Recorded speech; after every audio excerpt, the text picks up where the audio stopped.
ಸಿಂಪಲಾಗಿ ಮನೆಯಲ್ಲೇ ಇರುವಂತಹ ಇಂಗ್ರೀಡಿಯೆಂಟ್ ಯೂಸ್ ಮಾಡಿಕೊಂಡು ಹೇಗೆ ಚಕ್ಲಿ ಮಾಡೋದಂತ ನೋಡೋಣ.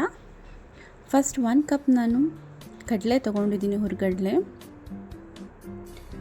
ಅದನ್ನು ಪೌಡರ್ ಮಾಡ್ಕೊಳ್ಳೋಣ ಮಿಕ್ಸಿ ಮಾಡಿಕೊಂಡು.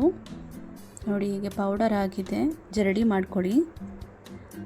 ಆ್ಯಂಡ್ 1 ಕಪ್ ಅಕ್ಕಿ ಹಿಟ್ಟು ತೊಗೊಂಡಿದ್ದೀನಿ, rice flour. Rice flour and ಕಡಲೆ ಪೌಡರ್ನ ಮಿಕ್ಸ್ ಮಾಡಿಕೊಂಡು ಸ್ವಲ್ಪ ಚಿಲ್ಲಿ ಪೌಡರ್ ಆ್ಯಡ್ ಮಾಡ್ಕೊಂಡಿದ್ದೀನಿ. ಆ್ಯಂಡ್ 2 ಸ್ಪೂನ್ ಎಳ್ಳು, ವೈಟ್ ಎಳ್ಳು ಯೂಸ್ ಮಾಡಿದ್ದೀನಿ. ಆ್ಯಂಡ್ 1/2 ಸ್ಪೂನ್ ಅಜ್ವಾನ ಆ್ಯಂಡ್ ಜೀರಾ ಯೂಸ್ ಮಾಡಿದ್ದೀನಿ. ಆ್ಯಂಡ್ ಹಿಂಗು ಸ್ವಲ್ಪ, ರುಚಿಗೆ ತಕ್ಕಷ್ಟು ಸಾಲ್ಟ್, 2 ಸ್ಪೂನಷ್ಟು ಸಾಲ್ಟ್ ಯೂಸ್ ಮಾಡಿದ್ದೀನಿ. ಎಲ್ಲ ಮಿಕ್ಸ್ ಮಾಡ್ಕೊಳ್ಳೋಣ ಕಂಪ್ಲೀಟಾಗಿ. ದೆನ್ 3 or 4 ಟೇಬಲ್ ಸ್ಪೂನಷ್ಟು ಆಯಿಲ್ ತೊಗೊಂಡಿದ್ದೀನಿ ನಾನು, ತುಪ್ಪನಾದರೂ ತೊಗೋಬೋದು. ಇದಕ್ಕೆ ಬಿಸಿ ನೀರು ಯೂಸ್ ಮಾಡಬೇಕು. ಫುಲ್ ಕಲಿಸ್ಕೊಳ್ಳೋಣ, ಚೆನ್ನಾಗಿ ನಾದ್ಕೋಬೇಕು ಇದನ್ನು.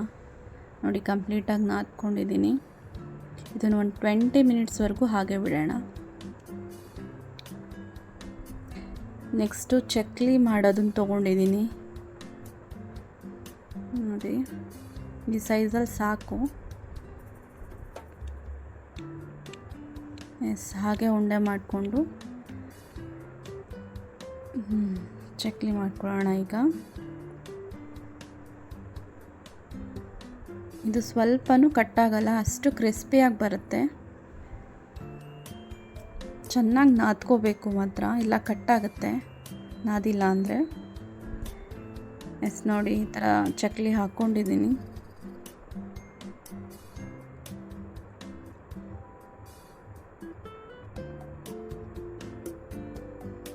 ಫ್ರೈ ಮಾಡ್ಕೊಳ್ಳೋಣ. ನೋಡಿ ಈ ರೀತಿ ಹಾಕ್ಕೊಂಡು ಅದನ್ನು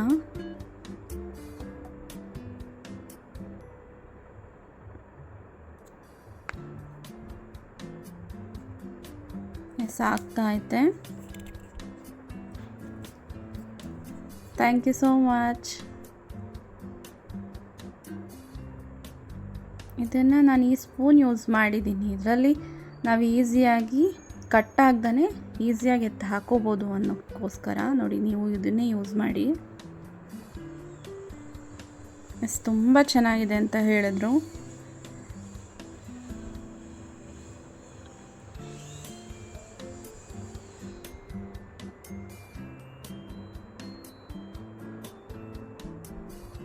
ಎಲ್ಲನೂ ಇದೇ ರೀತಿ ಇಷ್ಟೇ ಸ್ಪೂನಿಂದ ಯೂಸ್ ಮಾಡಿದ್ದೀನಿ.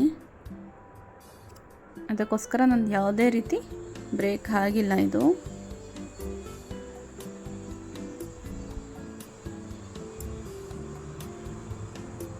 ನೋಡಿ ಕಂಪ್ಲೀಟ್ ಆಗಿದೆ. ಚಕ್ಲಿ ಎಲ್ಲ ತುಂಬ ಚೆನ್ನಾಗಿ ಬಂದಿದೆ ಆ್ಯಂಡ್ ಕ್ರಿಸ್ಪಿ ಆಗಿದೆ.